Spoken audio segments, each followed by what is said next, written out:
السلام علیکم ورحمۃ اللہ وبرکاتہ۔ الصلاۃ والسلام علی رسول الکریم، اما بعد، اعوذ باللہ من الشیطان الرجیم، بسم اللہ الرحمن الرحیم۔ میں ہوں محمد فاروق بٹ، آپ کے لیے لاتا ہوں حالات حاضرہ کے متعلق تجزیات۔ ہمارا آج کا موضوع بہت اہم ہے کیونکہ 3 دورے ہو رہے ہیں ہمارے اس علاقے میں۔ سب سے پہلا نیتن یاہو کا دورہ بھارت، پھر اس کے بعد دوسرا دورہ ٹرمپ جو ہے یہ ملائیشیا کا دورہ کر رہے ہیں اور یہ ہوگا آسیان کی میٹنگ کے دوران، اور تیسرا دورہ پوٹن کا ہے جو کہ وہ بھارت کے دورے میں آ رہے ہیں۔ آئیے ہم ان تینوں کا ایک ایک کر کے جائزہ لیتے ہیں۔ ہمارا جو پہلا موضوع ہے وہ ہے نیتن یاہو کا دورہ بھارت۔ سوال یہ ہے کہ یہ کب ہوگا؟ اسرائیلی وزیر اعظم بنجامن نیتن یاہو جو کہ ایک مستند دہشت گرد ہے، اس کا بھارت کا متوقع دورہ جو ہے وہ 2025 کے اینڈ میں، زیادہ چانسز ہیں کہ یہ دسمبر کے پہلے ہفتے میں ہوگا۔ یہ 6 سال اور 8 ماہ کے بعد دوبارہ بھارت آ رہا ہے۔ یہاں پہ ہم دسمبر 2025 میں جب 2 شیطانوں کو، 2 دہشت گردوں کو ملتے ہوئے دیکھیں گے تو آئیے ان کے ایجنڈے پہ بھی نظر ڈالتے ہیں کہ یہ دونوں شیطان اور دنیا کے بڑے دہشت گرد کیا کرنے جا رہے ہیں۔ سب سے پہلے تو یہ کہ ان کا آپس میں دفاعی تعاون کافی عرصے سے جاری ہے، جس کو یہ مزید بڑھانے پر توجہ دے رہے ہیں۔ خصوصاً یہ اس حوالے سے توجہ دے رہے ہیں کہ پاکستان کو کس طرح ذکر پہنچائی جائے۔ سب سے پہلے تو یہ ڈرونز کے حوالے سے آپس میں مختلف معاہدات پہ بات کرنے کا پہ زور دیں گے۔ دوسرا باراک 8 ہے، پھر ان کے مختلف میزائل سسٹمز ہیں، سائبر سیکیورٹی ہے، اور جہاں تک بات ہے فضائی دفاعی نظام کی تو یہ اس حوالے سے بھی بات کرنے جا رہے ہیں۔ اسی طرح ہائی ٹیک اور زرعی ٹیکنالوجی پہ بات کریں گے، انٹیلیجنس شیئرنگ کے حوالے سے بات ہوگی، بھارت میں اسرائیلی سرمایہ کاری پہ بات ہوگی، اور متوقع باہمی دفاعی معاہدہ بھی ہو سکتا ہے۔ پھر ہم جو دوسرا سوال ہے ان دونوں دہشت گردوں کے متعلق کہ کیا پاکستان اور سعودیہ نے جس طرح باہمی دفاعی معاہدہ کیا ہے، کیا یہ دونوں دہشت گرد بھی مل سکتے ہیں؟ آئیے اس پہ تھوڑی سی نظر ڈالتے ہیں۔ میرا اس سے پہلے بھی جو ایک ولاگ آیا تھا اس میں بھی میں نے یہی بات کی تھی کہ یہ ہو سکتا ہے۔ آئیے ہم دوبارہ اس پہ بات کرتے ہیں۔ بھارت اور اسرائیل کے درمیان بہت قریبی تعاون کافی عرصے سے جاری ہے، لہٰذا پاکستان سعودیہ طرز کا ایک باضابطہ دفاعی معاہدہ بننے کے امکانات بھی ہیں۔ اس کی ایک وجہ یہ بھی ہے کہ آپ نے ان دونوں کا ایک رد عمل بھی دیکھا ہوگا جو پاکستان اور سعودیہ کے تعاون کے بعد سامنے آیا تھا کہ دونوں کو بہت زیادہ آگ لگی، خصوصاً انڈیا کی دم پہ تو اتنی آگ لگی کہ وہ اب تک اسے بجھا نہیں پایا۔ جہاں تک ہم بھارت اور اسرائیل کے دفاعی معاہدے کی بات کرتے ہیں، یہ اعلانیہ کی نسبت خفیہ ہو سکتا ہے، کیونکہ بھارت کو پتہ ہے کہ اگر ہم نے اعلانیہ کیا تو اس صورت میں گلف کے ممالک سے اس کے جو لاکھوں لوگ وہاں پہ نوکری کر رہے ہیں اور اپنے ریمیٹنسز بھیجتے ہیں، تو زر مبادلہ کا ایک بہت بڑا جو ذریعہ ہے اس کو بہت شدید نقصان پہنچ سکتا ہے۔ بہرحال بھارت نے اگرچہ اب تک روایتی طور پر کسی ملک کے ساتھ باہمی دفاعی معاہدہ نہیں کیا، بلکہ یہ کسی بھی دفاعی معاہدے میں ایسا اس طرح شامل نہیں ہوا۔ ہاں، ہم نے اسے کوڈ میں دیکھا، لیکن کوڈ کا کو بظاہر کچھ اور کہا جاتا ہے وہ دفاعی معاہدہ ہی، لیکن بہرحال یہ کیونکہ اسے دفاعی معاہدہ نہیں کہتا تو اس حوالے سے ہم کہہ سکتے ہیں کہ دفاعی معاہدے میں ابھی تک جب سے یہ انڈیا بنا ہے اس نے کسی دفاعی معاہدے میں اس طرح شرکت نہیں کی۔ لیکن اس بار حالات مختلف ہیں اور حالات کی نزاکت اس طرف جا سکتی ہے۔ اس سے بھارت اور اسرائیل، پاکستان اور سعودیہ دونوں کو پیغام دینا چاہیں گے کہ احتیاط کریں۔ اگر ہم دیکھیں کہ اگر یہ دفاعی معاہدہ ہو جاتا ہے تو اس کا رد عمل گلف اور دنیا سے کیسا ہوگا؟ اگر ہم گلف ممالک میں دیکھیں تو اس کا ایک مکس قسم کا رد عمل آ سکتا ہے، کیونکہ بہت ساری حکومتیں جو ہیں ان کا تجارتی اور سیکیورٹی مفادات کے باعث ملا جلا سا آپ کو رسپانس ملے گا، مگر عوامی سطح پر فلسطین کے حوالے سے شدید تنقید کا خطرہ بھی موجود رہے گا۔ اگر ہم امریکہ کی بات کریں تو امریکہ اسے خوشائند سمجھے گا، کیونکہ یہ اس خطے کے اندر جو اس کے عزائم ہیں یا ایجنڈا ہے اس کو پورا کرنے کو یہ سپورٹ کرتا ہے۔ یورپ بھی محتاط رویہ اختیار کرے گا۔ اس کی ریزن یہ ہے کہ پورے یورپ کی جو اس وقت عوام ہے وہ اینٹی فلسطین ہو چکی ہے اور انسانی حقوق کے معاملات پر سوالات اٹھ سکتے ہیں۔ چین اور روس یہ بہرحال اپنا ایک توازن برقرار رکھنے کی کوشش کریں گے۔ ان کی طرف سے کوئی بہت شدید رد عمل سامنے آنے کی مجھے امید نہیں ہے، لیکن بہرحال یہ اپنی تشویش کا اظہار ضرور کریں گے۔ پاکستان اور سعودیہ ڈیفینیٹلی یہ دونوں سخت رد عمل دیں گے اس حوالے سے، اور ایسے دفاعی قدم کو یا دفاعی معاہدے کو اپنی سلامتی کے لیے خطرہ سمجھیں گے۔ آئیے اب ہم دوسرے دورے کی طرف چلتے ہیں۔ یہ دورہ ایسا نہیں ہے کہ یہ وزٹ والا دورہ ہے، مجھے تو یہ لگتا ہے کہ یہ دورہ انڈیا کو پڑ گیا۔ آئیے ہم دیکھتے ہیں کہ یہ ٹرمپ کا دورہ جو ملائیشیا کا ہے، یہ دورہ انڈیا کو کیوں پڑ گیا۔ ٹرمپ جو ہے یہ کوالالمپور میں آ رہے ہیں۔ کب آ رہے ہیں؟ یہ آسیان میٹنگ میں آ رہے ہیں، یہ آسیان میٹنگ کو جوائن کریں گے۔ سوال پیدا ہوتا ہے کہ آسیان کے ساتھ جو ایسوسیشن ہے ساؤتھ ایسٹ کنٹریز کی، تو اس میں امریکہ کا کیا کام ہے؟ آپ بھی حیران ہو رہے ہیں کہ امریکہ یہاں کیا ٹانگ اڑانے آ رہا ہے، اس کا تو کوئی کام نہیں ہے یہاں پہ۔ دیکھیں، امریکہ آسیان کا کوئی باقاعدہ ممبر نہیں ہے، لیکن یہ ہر جگہ ٹانگ اڑا کے رکھتا ہے اور مبصر کی حیثیت سے بہت جگہ اس نے اپنی جگہ بنائی ہوئی ہے۔ وہ یہاں پہ ایک ڈائیلاگ پارٹنر ہے اور خطے میں چین کو اثر و رسوخ کو بیلنس کرنے کے لیے آسیان اجلاسوں میں بڑھ چڑھ کے شامل ہوتا ہے۔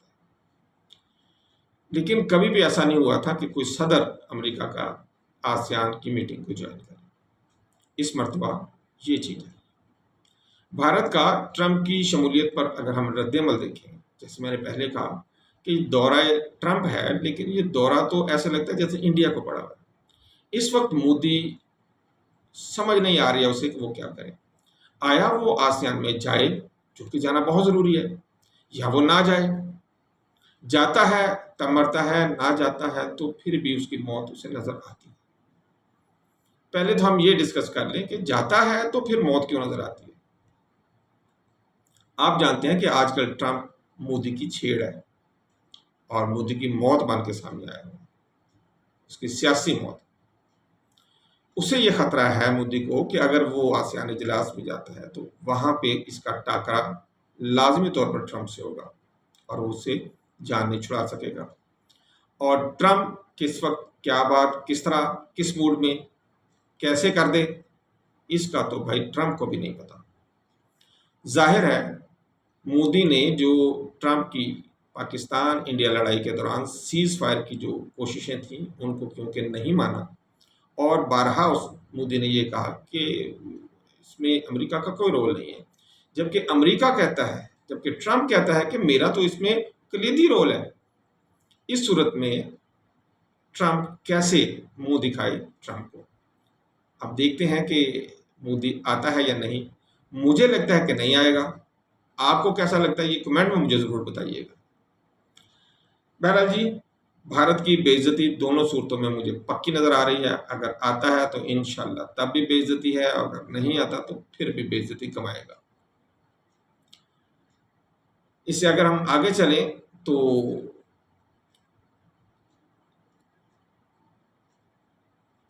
وہ ہے کہ پوٹن کا دورہ بھارت، یہ کب ہوگا؟ ولادیمیر پوٹن بھارت کا دورہ 2025 کے آخر اور 2026 کے شروع میں کر سکتے ہیں۔ پہلے تو سننے میں یہ آیا تھا کہ یہ دورہ آخری ویک، جو آخری ہفتہ ہوگا دسمبر کا، اس میں متوقع ہے، لیکن یہ شروع کے ہفتوں میں بھی جا سکتا ہے، جنوری کے۔ زیادہ چانس ویسے یہی ہے کہ یہ دسمبر کے آخری ہفتے میں متوقع ہے، 2025 کے دسمبر کے آخری ہفتے میں۔ اس کا ایجنڈا کیا ہوگا؟ یہاں پر بھی ایک چھوٹی سی سبکی کا سامنا کرنا پڑ سکتا ہے انڈیا کو۔ آئیے ہم اس کی تھوڑا سا جائزہ لیتے ہیں۔ یہاں پہ بھی ایک دفاعی تعاون کے حوالے سے پوٹن بات کرنا چاہے گا، توانائی کے منصوبوں کے اوپر بھی بات ہوگی۔ ظاہر ہے اس وقت تیل کا بہت بڑا جو درآمد کنندہ ہے یہ بھارت ہے، جو کہ روس سے تیل لے رہا ہے۔ اسی طرح شنگھائی تعاون تنظیم یعنی کہ SCO کے معاملات اور برکس کے حوالے سے بھی بات ہوگی۔ پھر ٹیکنالوجی ٹرانسفر کے حوالے سے جو مختلف قسم کی ٹیکنالوجی، دفاعی ٹیکنالوجی اس نے اڈاپٹ کی ہوئی ہے، اور جو مزید جو دفاعی ٹیکنالوجی لینا چاہ رہا ہے روس سے، تو ان کی دفاعی ٹیکنالوجی کے ٹرانسفر کے حوالے سے بھی بات ہوگی۔ سوال یہ ہے کہ کیا تیل کے اوپر کوئی خاص بات بھی ہوگی؟ جی ہوگی۔ آپ دیکھیں کہ روس اور یوکرین جنگ کو تقریباً تیسرا سال ہے، اور تقریباً پچھلے 3 سال سے ہر سال 18 سے 20 ارب ڈالر کا تیل جو ہے یہ بھارت روس سے منگوا رہا ہے، اور آپ حیران ہوں گے کہ فی الحال بھارت ڈالرز میں اس کی پیمنٹس نہیں کر رہا۔ اگر نہیں کر رہا تو پھر کیسے کر رہا ہے؟ بھارت فی الحال اس کو بھارتی روپوں میں یا اپنے بانڈز کی شکل میں یا انویسٹمنٹس کی شکل میں پیمنٹس کر رہا ہے، یعنی کہ ڈالرز ابھی نہیں دے رہا۔ دوسری جانب اس مرتبہ جب پوٹن آئیں گے تو بھارت کو یہ خطرہ محسوس ہو رہا ہے کہ کہیں ایسا نہ ہو کہ یہ جو ہمارے اوپر 55 سے 60 ارب ڈالر کی ادائیگیاں چڑھی ہوئی ہیں، اگر پوٹن نے یہ اس کی ادائیگی مانگ لی تو پھر یہ ہم کیسے کریں گے؟ یہ ایک سردرد بن گیا ہے۔ اچھا، اس کے علاوہ جو آگے بات ہے، روس مانگے گا کیوں؟ روس نے بھائی اب مانگ رہے ہیں، اس کی ریزن یہ ہے کہ آپ نے دیکھا کہ ابھی کل ہی یورپ نے اعلان کیا ہے کہ ہم جو روس کی جتنی بھی انویسٹمنٹ تھیں، جتنی بھی اس کی ایسٹس تھے یورپ میں، ہم ان کو فریز کر کے بلکہ ہم ان کو سیل کرنے کی طرف جا رہے ہیں۔ اس صورت میں ڈالرز کی جو ضرورت ہے وہ تو ویسے ہی جنگ کے دوران روس کو بہت زیادہ ہے، تو اس صورت میں مزید بڑھ جائے گی، اور اگر پوٹن کو پتہ ہے کہ ہم میرے پیسے بھارت کے پاس پڑے ہیں تو وہ کیوں نہیں مانگے گا۔ بہرحال پوٹن اگر ڈالرز میں اپنی ادائیگی مانگ لیتا ہے تو اس صورت میں ڈیفینیٹلی یہ بہت زیادہ تشویش کی بات ہے۔ پھر بات آئے گی Su-57 پر، اور فائٹر جیٹ Su-57 آپ جانتے ہیں کہ یہ 5th جنریشن طیارہ ہے۔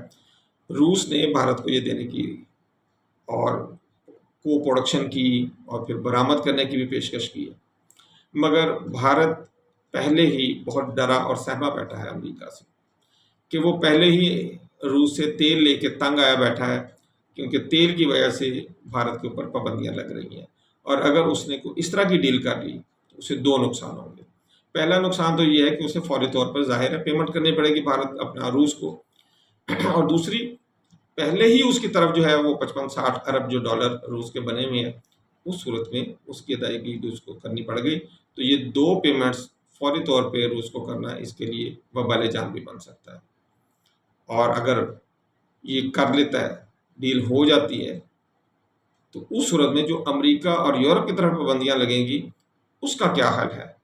اس وقت نہ جائے ماندن نہ پائے ماندن، نہ جائے رفتن نہ پائے ماندن والا حساب ہے، یعنی کہ یہ وہ نہ نگل سکتا ہے نہ اگل سکتا ہے۔ بہرحال اب ہم کیا کہہ سکتے ہیں، یہ بھارت جانے اور امریکہ جانے۔